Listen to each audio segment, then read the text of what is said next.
Earlier this week, Nvidia announced a new gaming service that is going to have an effect on the entire gaming industry and its future. It's a service called Geforce Now, and it's the newest entry into cloud gaming. It's not the first of its kind, it's not even the only game in town right now, but it may be just one of the best implementations of cloud gaming that we have seen yet. So first of all, for the uninitiated, what is cloud gaming? Essentially, cloud gaming is when the processing and the computing is all done not on the local console or PC, but on servers far, far away, and instead, the video and the input is streamed directly to your device. It's similar to Netflix, how all the movies are stored on their servers and you just stream them to your device that you want to watch them on. However, gaming is a bit more complicated than just streaming movies. Since there's user input involved, latency is a much bigger issue, but we're going to get to that a little bit later. Now, in a perfect world, cloud gaming would really be the ultimate gaming system. There'd be no need for platforms, no need to worry about the specs of your PC. The only thing that's going to matter is the strength of your internet connection. Cloud gaming also has the advantage of being able to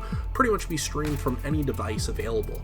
A phone, a tablet, a laptop, a console. Anything that you have that can stream video would be able to essentially become a cloud gaming platform.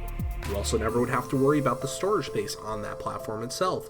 It doesn't matter if you have an older phone that has 2 gigs, you're just streaming the video. You don't need to worry about that. You don't need to worry about the size of games.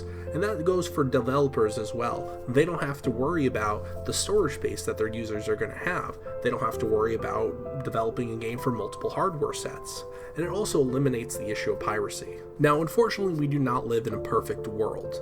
The first kind of foray into the cloud gaming was a service called ImLive, and it essentially failed. ImLive really kind of had a lot of issues. It was a pioneer, and for that, it did try, and it did in a way succeed. However, it had too many issues for it to actually go anywhere. Right out of the gate, ImLive started you off. You had to pay for the service, which was really expensive, but you also had to buy the games individually, paying full price for them. And when you bought the games, you technically didn't own them. You never actually got a download file. You never got actually any kind of physical ownership of a game. The only thing you got was the rights to play that game on their service. The actual experience wasn't that great because it was done at a compressed 720p with 30 frames a second at best. And that was really if you had a good internet connection. If your internet connection was stable with very low latency.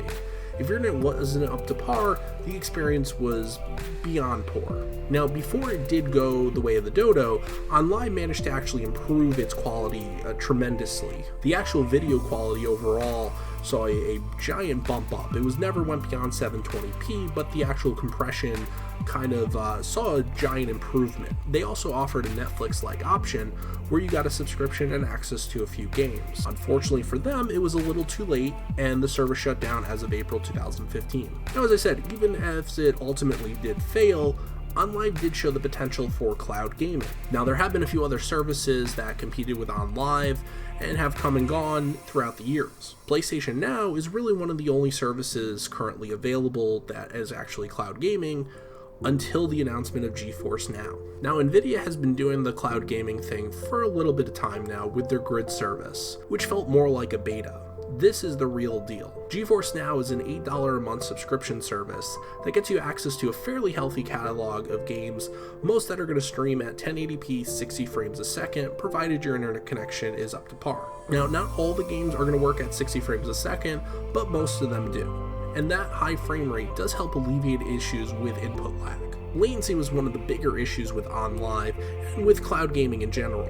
Now, I'm linking to a Digital Foundry video below that kind of goes really in depth with how this actually works and how the fast frame rate helps overcome the latency issues. But essentially, what you're going to end up with is a console gaming experience with PC level visuals.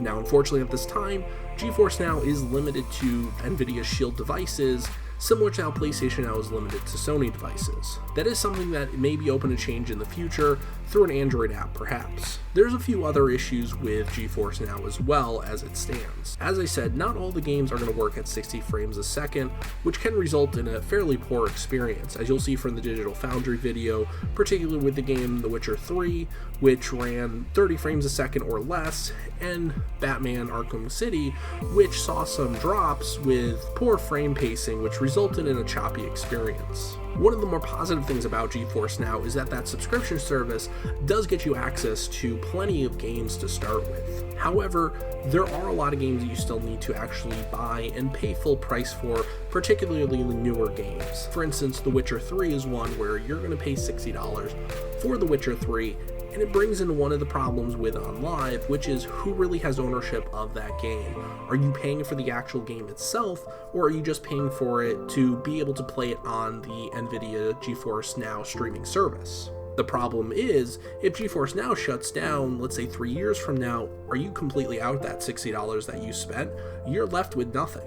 Unlike Steam, where you still have that game on your computer, you still have the digital files, there is still some sort of actual product going back and forth. So this is one issue that may kind of scare consumers away. It was a problem, definitely a problem with ImLive, and a problem with cloud gaming in general. However, the actual subscription service does offer enough games where I feel this is something that may be overlooked. At the very least, buying games is not a necessary thing for Geforce Now to get the full experience. So Geforce Now is really the second generation of cloud gaming, building off of what we saw from ImLive, what we saw from Gaikai, which basically was bought by PlayStation Now, bought by Sony and turned into PlayStation Now, and it very much will be the future.